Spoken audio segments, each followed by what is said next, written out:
Hello, Abraham. Nice to feel you again.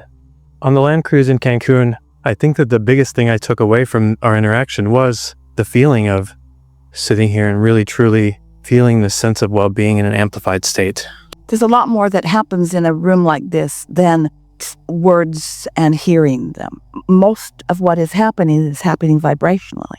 So as we focus together and chew over subjects, resistance lessens and vibration rises, and you click in with more of who you are, and that's that feeling that you're describing. Some people call it oneness or wholeness.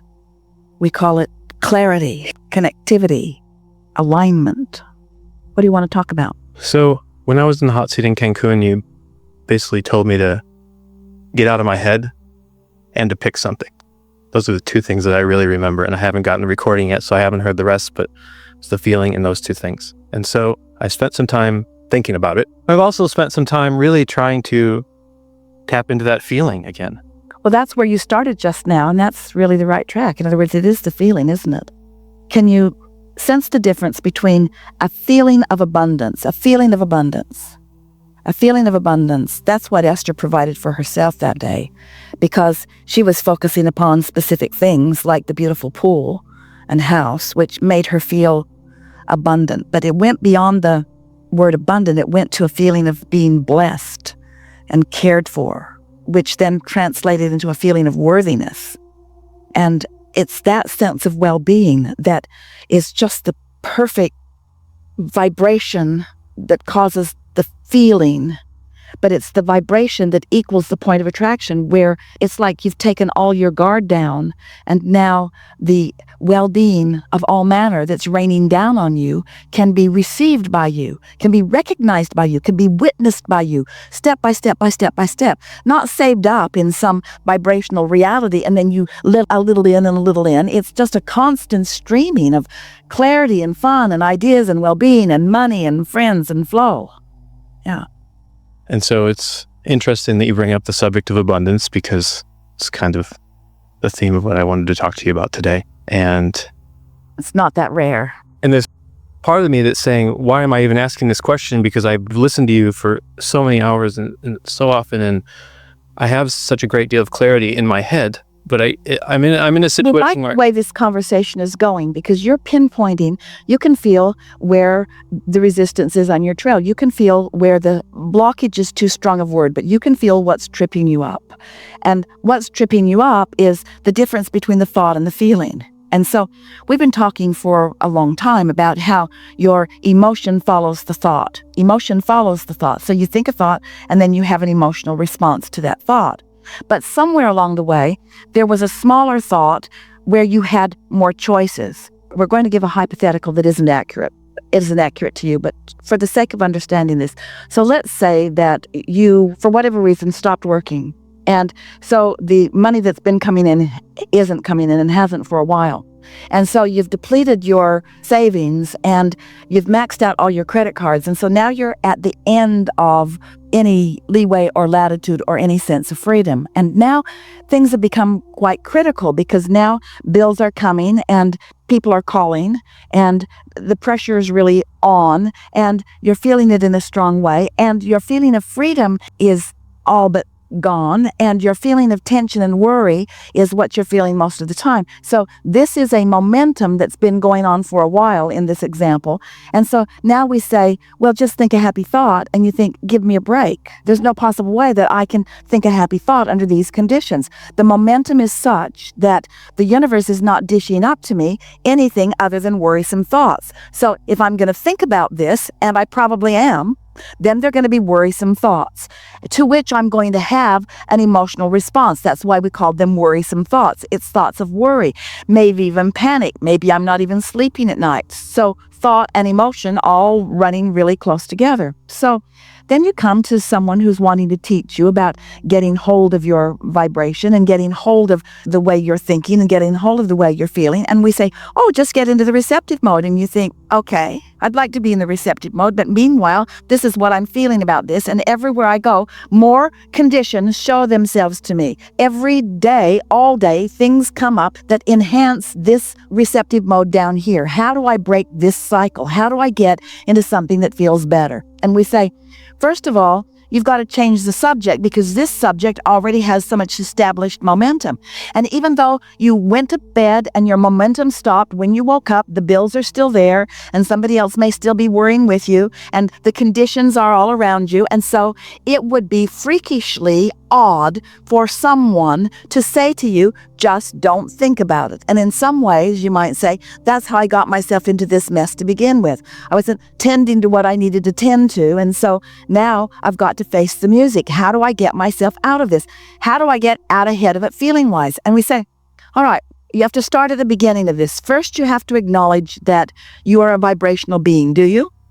In other words, we're going really general, and that the universe is responding to your vibration.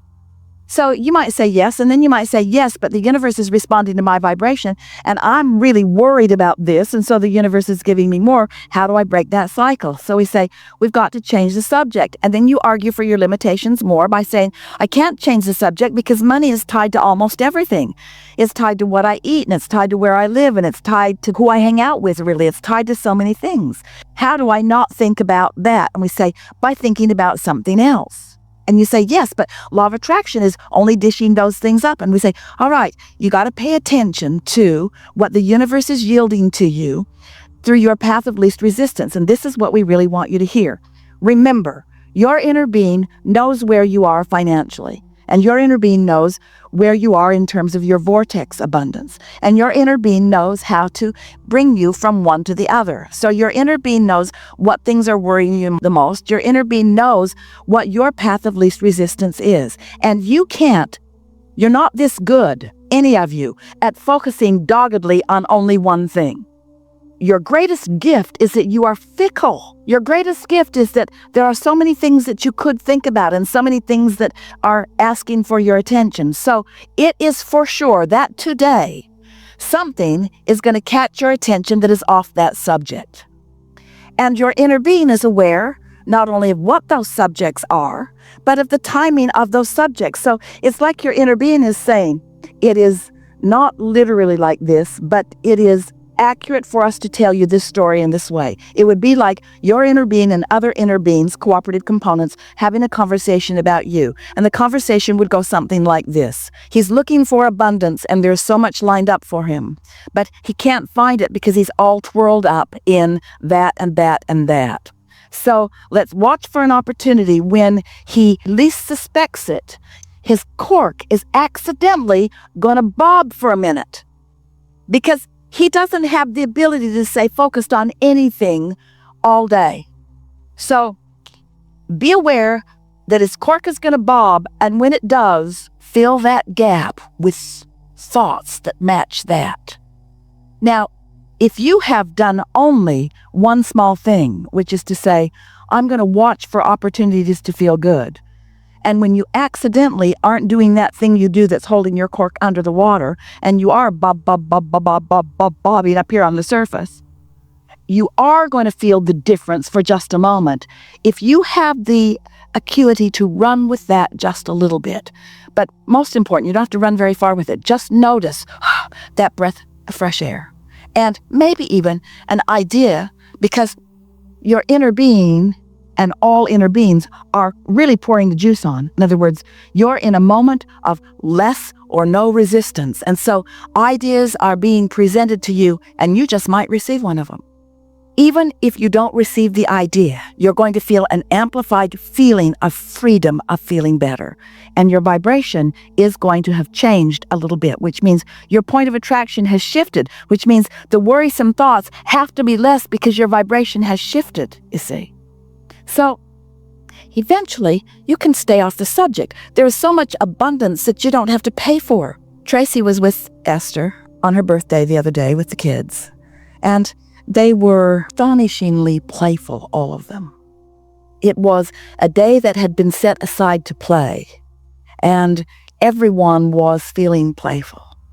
And Tracy said many, many times, "This is my favorite birthday ever. This is my favorite birthday ever. This is my favorite birthday ever. This is my favorite birthday ever."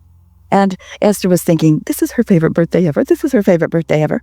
And then Tracy said, "Ooh, maybe we'll see a rainbow." They didn't. But at the end of the day, so many people posted rainbows over her house on her Facebook page. Tracy was not where the rainbow was, but her house was.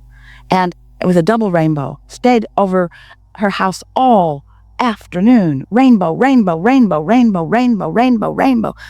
That is abundance. You can't buy that kind of abundance. You can't pay for that stuff. You pay for it with your, "This is my happiest day ever. This is my happiest day ever." You pay for it with your appreciation. You see what we're getting at? Abundance comes to you through your vibrational payments, and your vibrational payments just mean your attention to things that feel good. And before you know it, you've distracted yourself enough from what's bothering you that you're not in the vibration of worry. You might be if you focus back on your checkbook, but you're not in the vibration of worry. And why would you spoil that run of momentum? And now you are a different person, standing in a different place. Now your inner being who knows where you stand financially in relationship to where you want to stand financially knows that you're in an entirely different place. And now it will be easier and easier and easier and easier and easier to call you into the frequency that puts you in the timing of the idea or. How do thoughts turn to things? This is the thing that we want you to ask yourselves on a really regular basis. How do thoughts turn to things? They turn to things because law of attraction causes momentum to get strong enough that they actually become a reality. So you have a choice about what thoughts you're allowing to turn to things, because you have a choice about what thoughts you think. But then you say, "No, I don't have a choice about what thoughts I think about this." And then we say, "Well, then think about something else." And as you take your airtime away from that and put it on something else, the balance will shift until before you know it, and we're not kidding, whatever the subject of your desire is, it can vibrate in the place. You can be in the receptive mode about anything that you want. And once you turn that corner, so to speak, so that your expectation is that the universe is yielding to you, you'll get those shivers of recognition when you realize that you received an impulse and you followed through on it, and look what it yielded to you. Because the universe is yielding to you all day, every day. You have no idea how much yield is flowing in your direction, how much abundance is being offered to you, is being yielded to you, but you're not letting it in because you've got all these stupid things that you think about that don't let it in. Was that helpful? Don't try to do it all at once. And most often, you bring the subject that is the most problematic, and that's the one you want to talk about. Well, the subjects that you're worried the most about are the subjects that you are floating your cork the least about. So just remember, let's say you got 10 subjects, so you got 10 subjects that you could potentially float your cork on, which means 10 subjects that you could either not worry about or worry about. And let's say that 9 of them you worry all the time. 1, 2, 3, 4, 5, 6, 9 subjects you worry about all the time. But there's one subject that you don't worry about. Focus on it. Let the one subject that you don't worry about be your cork floating subject. And if you focus on it long enough, pretty soon, by your lack of attention to the other subjects, they'll start floating. They'll start floating. All of a sudden, there's all these corks bobbing up here. And you say, "Where'd you all come from? Where'd you all come from?" We've come up to join you in your chronic vibration. Everything that you want, we're up here joining you in the vibration where you are, you see. Helpful? It's incredibly helpful. And at the same time, Get out of your head. Get out of your head. Get out of your head. so I want to get out of my head, and I want to be able to access the feeling. What you're demonstrating is that until you do it for yourself, you can't have the feeling of it. Until you have the feeling of it, you don't have that worthy, confident feeling that you can do it. And so are you presenting to us the lie, the blatant lie, the often practiced blatant, flawed lie, the ridiculous, flawed, blatant, unnecessary lie? Are you presenting to us this ridiculous, flawed premise, blatant lie that you can't find a subject that floats your cork? Well, since you put it that way. Because we know better. But because you've practiced being a thinker, because you've been operating from the flawed premise that I'll take this problem and I will force it up there into the receiving mode. I'll take these things, I'll force them up there into the receiving mode. Start with something easy. We know you've got an easy thing. Start with something easy. But you must not believe that law of attraction abounds. You must not believe that you can choose anything and set your vibrational tone and then everything else will follow it. You must not believe it.